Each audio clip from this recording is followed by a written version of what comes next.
السلام علیکم ورحمۃ اللہ وبرکاتہ۔ میرا نام عبدالعزیز اختر ہے۔ یہ ہے دعویٰ لیگسیز، ہمارے ایک معزز مہمان خاص ڈاکٹر محمد حماد لکھوی صاحب کے ساتھ۔ السلام علیکم۔ جی وعلیکم السلام ورحمۃ اللہ وبرکاتہ۔ کیسے ہیں شیخ صاحب؟ جی اللہ کا شکر۔ شیخ صاحب الحمدللہ ہم آپ کے لیکچرز دیکھتے ہیں اور الحمدللہ آپ نے بہت سے لوگوں کو انسپائر کیا، اللہ آپ کو جزائے خیر دے۔ اگر ہو سکے آپ اپنا انٹروڈکشن دے سکتے ہیں۔ بسم اللہ الرحمن الرحیم۔ دیکھیں، انٹروڈکشن میں بہت ساری چیزیں ہوتی ہیں، بہت سارے پہلو ہوتے ہیں۔ خاندانی طور پر ہمارا ایک علمی خانوادہ ہے، اور میں یہ سمجھتا ہوں کہ میرا جو اصل انٹروڈکشن ہے وہ قرآن کی زبان میں وَكَانَ أَبُوهُمَا صَالِحًا، کہ یہی میرا انٹروڈکشن ہے کہ میرے والدین جو ہیں وہ نیک لوگ تھے۔ ہمارا جو سلسلہ نسب ہے وہ حضرت علی رضی اللہ تعالیٰ عنہ سے ملتا ہے، امام محمد بن حنفیہ کے ذریعے سے۔ برصغیر پاک و ہند میں جن خاندانوں نے علمی طور پر بہت کام کیا ہے ان میں لکھوی خاندان، تو لکھوی خاندان جو ہے لکھو کے ضلع فیروز پور میں ایک گاؤں ہے، اس کی وجہ سے یہ لکھوی مشہور ہوئے۔ اور میرے والد صاحب جو تھے مولانا محی الدین لکھوی رحمہ اللہ، وہ دو بھائی تھے، مولانا محی الدین اور مولانا معین الدین۔ میرے والد صاحب نے ساری زندگی دین کی تبلیغ کی ہے، کوئی اور کام نہیں کیا۔ میرے جو چچا تھے وہ بھی دین کا کام، دونوں علماء تھے ماشاءاللہ۔ میرے دادا جی جو میرے چچا جو تھے وہ 3 دفعہ MNA رہے، اور ضیاء الحق کی مجلس شورا کے ممبر بھی رہے۔ جامعہ محمدیہ اکاڑا ہمارا ایک ادارہ ہے جو گزشتہ 200-300 سال سے یعنی لکھوکے میں چل رہا تھا، پھر یہاں منتقل ہوا پارٹیشن کے بعد، اور اس کو مولانا معین الدین لکھوی رحمہ اللہ وہ دیکھتے تھے، اپنی آخری عمر تک وہ دیکھتے رہے، اس کے ناظم تھے۔ اس کے علاوہ یہ جو مختلف سرگرمیاں ہیں، مرکزی جمعیت اہل حدیث پاکستان کے 19 سال تک ان امیر رہے مولانا معین الدین لکھوی۔ تو میرے جو دادا تھے مولانا محمد علی مدنی، وہ بھی عالم دین تھے۔ انہوں نے مسجد نبوی کے اندر 45 سال حدیث پڑھائی ہے، حدیث کا درس دیا، اور وہ 1929 میں چلے گئے تھے مدینہ منورہ، وہیں پہ رہے، وہیں وفات ہوئی ان کی 1973 میں۔ جو ان کے والد صاحب تھے میرے پردادا مولانا محی الدین عبد الرحمن رحمہ اللہ، وہ مولانا عبداللہ غزنوی کے شاگرد تھے۔ ویسے انہوں نے علم حاصل کیا، اور علم حاصل کرنے کے بعد وہ اعلیٰ تعلیم کے لیے جیسے جاتے ہیں مختلف شیوخ کے پاس، تو وہ غزنی گئے تھے ان سے تعلیم حاصل کرنے کے لیے، اور انہوں نے ہی مولانا عبداللہ غزنوی رحمہ اللہ نے ہی ان کے نام کے ساتھ عبد الرحمن لگایا تھا۔ ان کا نام محی الدین تھا، تو انہوں نے کہا عبداللہ کی نسبت کے سے ساتھ ہم نے عبد الرحمن لگا دیا۔ بہرحال وہ مولانا محی الدین عبد الرحمن کے نام سے مشہور ہوئے، اور وہ جو ہیں مرزا غلام احمد قادیانی کے ہمسر تھے، اور جو ویسے جو باقاعدہ فتویٰ ہے مرزا غلام احمد قادیانی کے اوپر کفر کا، وہ تو بعد میں لگا، اور اس میں مولانا محمد حسین بٹالوی رحمہ اللہ اور مختلف لوگ جو ہیں ان کے فتاویٰ آئے۔ لیکن جو انڈیویجول فتاویٰ ہیں ان میں سے جو اولین فتاویٰ ہیں ان میں سے مولانا محی الدین عبد الرحمن جو میرے پردادا تھے ان کا فتویٰ بھی ہے۔ مرزے کے ساتھ ان کی بہت سارا خط و کتابت چلتی تھی، اور اس کا تذکرہ مرزا غلام احمد قادیانی نے اپنی کتاب جو حقیقت الوحی ہے اس کے اندر بہت زیادہ کیا ہے۔ اور کبھی وہ لکھتا ہے مولوی محی الدین، کبھی لکھتا ہے مولوی محی الدین لکھوکے والا، کبھی کسی طرح، کبھی مولوی عبد الرحمن۔ بہرحال وہ تذکرہ بھی موجود ہے۔ اور اسی طرح انہوں نے مرزا غلام احمد قادیانی کو خط لکھا تھا، اور اس کے واقعہ میں نے اپنے چچا مولانا معین الدین لکھوی رحمہ اللہ سے کئی دفعہ سنا، اور انہوں نے یہ بتایا تھا کہ جو حقیقت الوحی کے ابتدائی ایڈیشن تھے اس میں یہ واقعہ بھی تھا، بعد کے قادیانیوں نے اس کو نکال دیا اس میں سے۔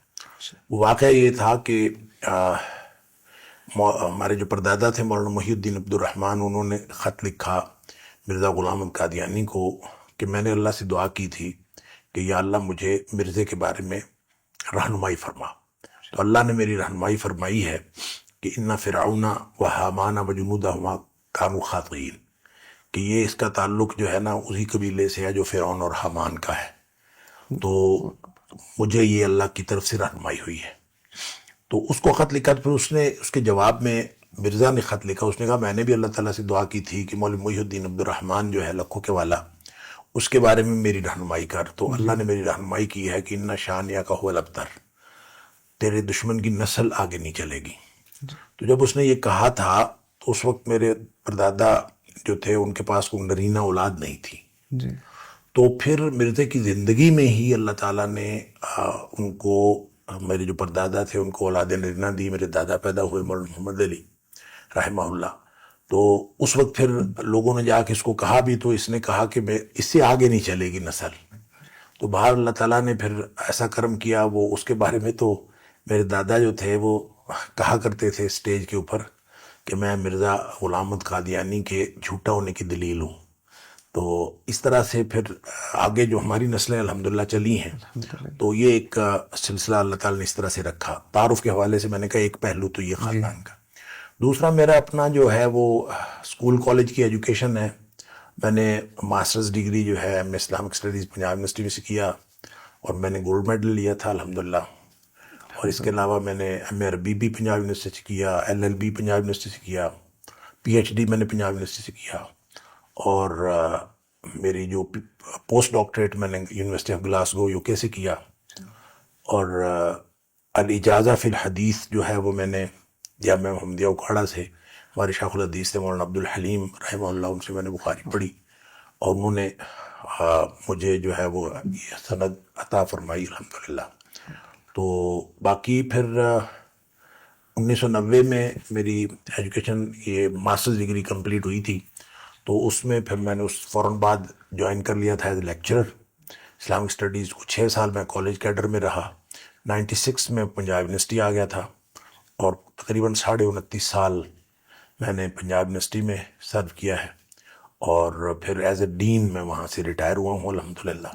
2 دفعہ میں ڈین رہا اپنی فیکلٹی کا. تو حال ہی میں یعنی دسمبر 2025 میں الحمدللہ میں وہاں سے ریٹائر ہوا. ایکچولی میں یہ سمجھتا ہوں کہ یہ میرا مطلب کنسیڈرڈ اوپینین ہے میری جی کہ دین کا کام جو ہے نا یہ اللہ لیتا ہے. کوئی آدمی یہ نہیں کہہ سکتا میں نے یہ کیا میں نے یہ کیا. سب اللہ تعالیٰ کرتا ہے. اور جس سے اللہ تعالیٰ دین کا کام لے رہا ہو اس کو اللہ کا شکر کرنا چاہیے. یہ بہت ہی ایک یعنی باریک فرق ہے اس میں، لیکن اس میں جو ڈائمنشنز ہیں اینڈ آف دا ڈے بہت زیادہ فرق ہو جاتا ہے. تو اس کی وجہ یہ ہے کہ میں اگر کہوں کہ مجھ سے اللہ تعالیٰ نے دین کا کام لیا، میں نے کچھ کیا، میں نے تو کچھ بھی نہیں کیا.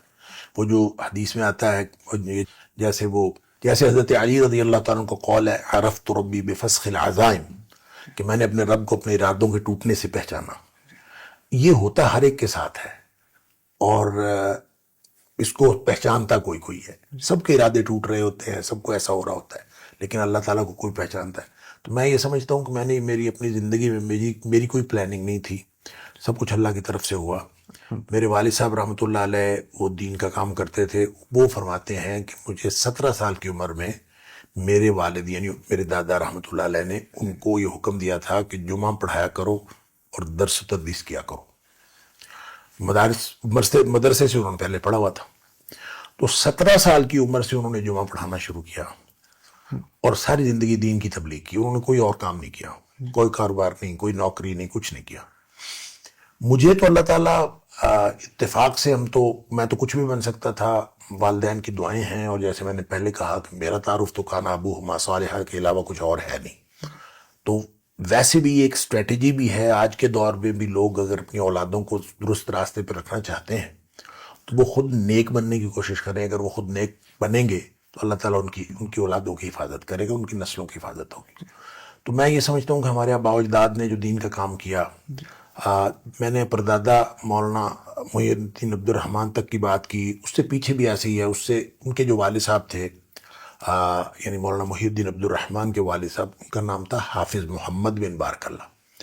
انہوں نے کوئی 30 کے قریب قرآن یہ اسلام پر کتابیں لکھی ہیں اور ان میں 2 کتابیں تو بہت ہی شاہکار ہیں، بلکہ بہت ساری 3 4 5 کتابیں بہت معروف ہوئیں. مثال کے طور پر جو قرآن حکیم کی انہوں نے تفسیر لکھی پنجابی نظم میں، 7 جلدوں میں تفسیر لکھی. اور یہ بات میں کر رہا ہوں 19ویں یعنی 18ویں صدی کے آخر پہ جا کے. اس وقت جو ہے نا انہوں نے مدرسہ قائم کیا تھا، اور مدرسہ جامعہ محمدیہ اکاڑا جو ہے یہ قائم کیا تھا انہوں نے 1856 میں، اور 1856 میں قائم کیا تھا یہ ادارہ. اور آپ یہ دیکھیں کہ جو دارالعلوم دیوبند ہے اس کے بارے میں کہا جاتا ہے کہ وہ، اگر if I am not wrong, کہ وہ 1867 میں بنا. تو اس اعتبار سے، تاریخی اعتبار سے، جو ہمارا اکاڑا کا جامعہ محمدیہ ہے جو لکھوں کے ڈسٹرکٹ فیروز پور میں بنا تھا پری پارٹیشن، تو یہ 1856 میں، گویا یہ عمر کے اعتبار سے ان سے 11 سال بڑا ہے. اور ویسے مولانا اسحاق بھٹی رحمہ اللہ نے لکھا ہے کہ وہ بہت بڑے سوانح نگار گزرے ہیں، انہوں نے 3 درجن کے قریب کتابیں لکھی ہیں. انہوں نے والد صاحب کے تذکرے پہ بھی ایک کتاب، ہمارے خاندان کے تذکرے پہ بھی کتاب لکھی ہے. انہوں نے یہ لکھا ہے کہ یہ ادارہ یہ 1856 میں نہیں بنا، بلکہ یہ 1720 میں بنا تھا. اور انہوں نے اس کے لیے کچھ ثبوت اور دلائل بھی دیے ہیں کہ یہ 1720 میں بنا تھا. بہرحال کہنے کی بات یہ ہے کہ ہمارے آباء و اجداد جو ہے وہ دین کا کام کرتے تھے. اصل میں انہوں نے کیا ہے، مولانا حافظ محمد لکھوی جو ہیں انہوں نے پنجابی نظم کو اپنا ذریعہ اظہار اس لیے بنایا کہ وہ دور جو تھا، وہ ہر دور کا ایک ٹرینڈ ہوتا ہے. تو اس دور میں شاعری جو ہے، علاقائی زبان میں شاعری کرنا یہ ایک ٹرینڈ ہوتا تھا. لوگ گلیوں میں اشعار پڑھتے تھے. تو اس ٹرینڈ کو انہوں نے یعنی کیش کرنے کے لیے، دین اسلام کی تبلیغ کا ذریعہ بنانے کے لیے پورا دین منتقل کر دیا پنجابی نظم میں. اور 7 جلدوں میں پنجابی نظم میں تفسیر لکھی. احوال الاخرت کے نام سے ایک کتاب پنجابی نظم میں لکھی. زینت الاسلام کے نام سے پنجابی نظم میں ایک تفسیر لکھی، اور یہ پنجابی نظم میں ایک کتاب لکھی. اور یہ زینت الاسلام اور احوال الاخرت تو اب تک پنجاب کے گھروں میں پڑھی جاتی ہے. اور جو گھروں کے اندر ٹرینڈ یہ تھا کہ بچی اگر قرآن پڑھی ہوئی ہے اور زینت الاسلام اور احوال الاخرت پڑھی ہوئی تو اس کو پڑھی لکھی بچی کنسیڈر کیا جاتا تھا دیہات کے اندر. اسی طرح ایک ان کی جو اور شاہکار کتاب ہے وہ ہے ابواب الصرف. یہ جو ابواب الصرف ہے عربی زبان میں آج بھی ہم مختلف مدارس میں پڑھائی جاتی ہے. اب تو بہت سارے لوگوں کی لکھی ہوئی آ گئی ہے، لیکن اس کو عجمی دنیا میں سب سے پہلے ابواب الصرف جو مرتب کیے تھے مولانا حافظ محمد نے کیے تھے. اور یہ ان کا کارنامہ ہے کہ انہوں نے پورے جو عربی زبان کے اوزان ہیں نا ان کو ایک کتاب کے اندر انہوں نے سمو دیا اور جمع کر دیا. پھر بعد میں یہ ٹرینڈ بنا اور آہستہ آہستہ لوگ جو ہے نا اس کو سمجھنے لگے اور یاد کرنے لگے. بہرحال میرا کہنے کا مطلب یہ ہے کہ یہ جو علمی خانوادہ ہے ہمارا الحمدللہ، اور ان کی دینی خدمات ہیں، مجھے کوئی خیال نہیں آیا کہ میں نے دین کا، آپ نے سوال ہی کیا تھا کہ آپ کو کیسے خیال آیا، مجھے بالکل کوئی خیال نہیں آیا. ہمارے آباء و اجداد یہی کام کرتے تھے، اللہ نے ہم سے بھی یہ کام لے لیا.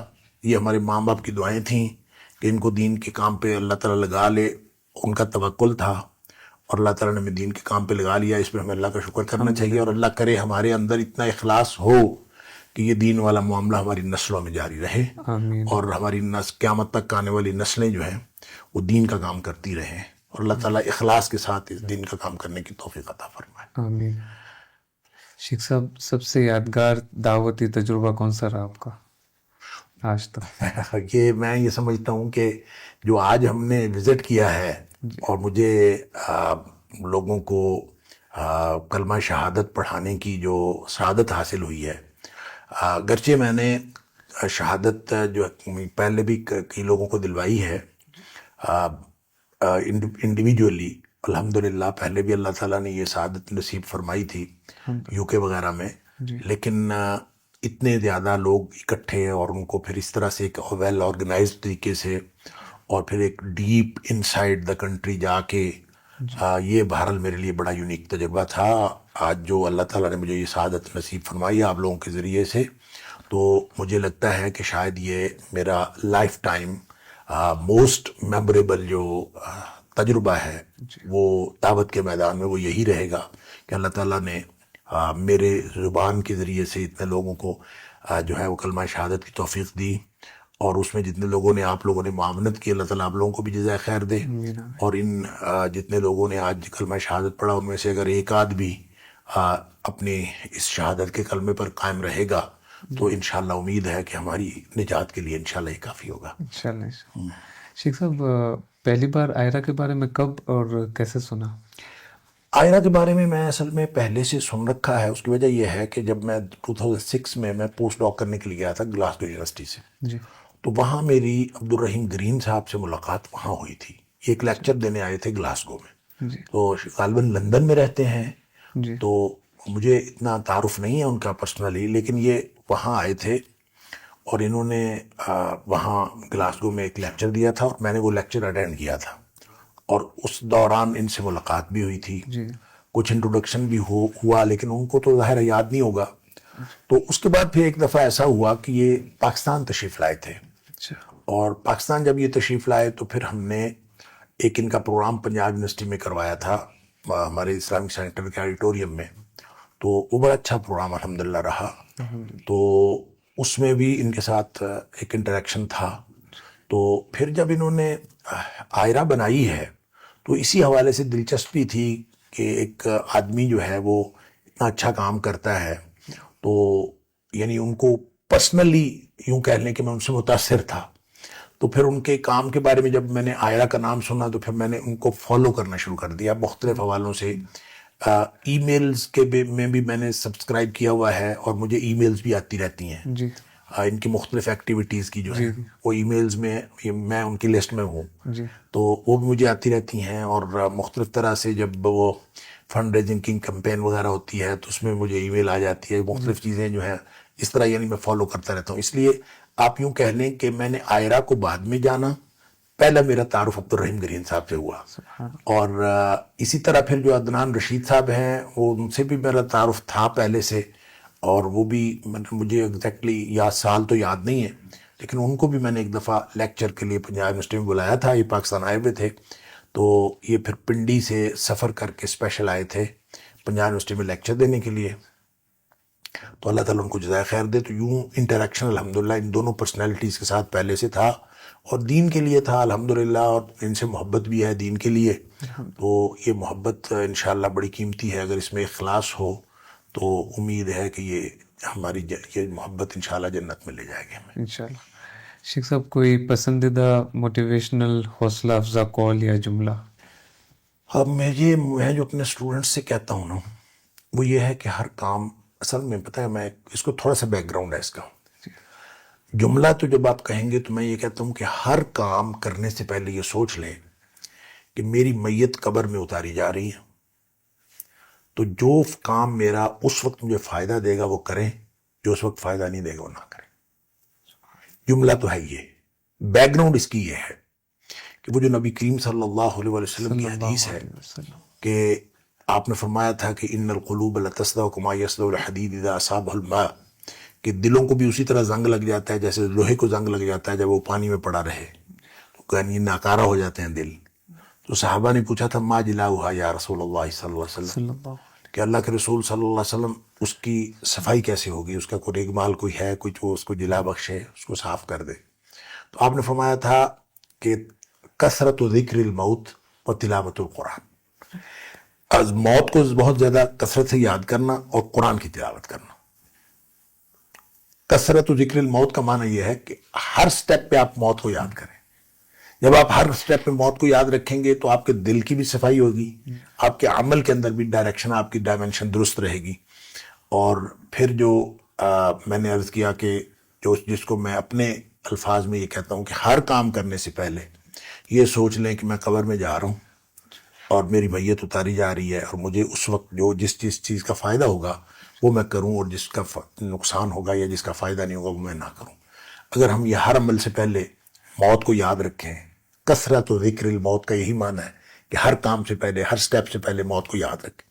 اور تلاوت القرآن کا معنی یہ ہے کہ قرآن کو پڑھیں بھی, اس کے پیچھے بھی چلیں, کیونکہ تلاہا جو ہے قرآن میں آتا ہے والقمر اذا تلاہا, کہ جیسے چاند جو اس کے پیچھے آتا ہے. تو اس کا مطلب ہے تلاوت قرآن کا معنی یہ نہیں ہے کہ صرف پڑھ لینا, بلکہ اس کا مطلب ہے اس کے پیچھے چلنا. تو یہ دو کام اگر انسان کر لے تو آدمی کی دلوں کی صفائی ہوتی ہے. نبی پاک صلی اللہ علیہ وسلم کا بتایا ہوا نسخہ ہے. لیکن یہ ہے کہ اعمال کو اس طرح دیکھیں, آپ ہم بہت ساری چیزیں دنیا کے لیے کر رہے ہوتے ہیں, دین کی باتیں دنیا کے لیے کر رہے ہوتے ہیں. مثال کے طور پر ہوتی وہ غلط نہیں ہے, وہ ٹھیک ہی ہوتی ہے. مثلاً ہم آیت الکرسی پڑھتے ہیں, رات کو ڈر لگ رہا ہوتا ہے تو ہم آیت الکرسی پڑھ رہے ہیں ڈر بھگانے کے لیے. اب اس کا تعلق دنیا کے ساتھ ہے. آپ اپنے آپ پروٹیکشن کے لیے بہت ساری چیزیں کر رہے ہوتے ہیں. میں یہ پڑھ لوں گا تو صبح تک جو ہے مجھے, اور نبی کریم صلی اللہ علیہ وسلم نے بتایا بھی ہے کہ آپ کو صبح تک ایک فرشتہ آپ کو گارڈ کرنے کے لیے آ جاتا ہے بھی یہ بات. لیکن اس میں بھی اگر کثرت و ذکر الموت والی بات ہوگی نا, یو وڈ فائنڈ کہ وہ آیت الکرسی جو آپ نے پروٹیکشن کے لیے پڑھی ہے, یہ آپ کو قبر میں بھی فائدہ دے گی, یہ آپ کو اس وقت بھی فائدہ دے گی. لہذا اس کو اگر اس کے ساتھ لنک رکھیں گے آپ ہر چیز کا, تو دنیا کا فائدہ تو آپ حاصل کرتے ہی رہیں گے, آپ کو ان ایڈیشن وہ فائدہ حاصل رہے گا.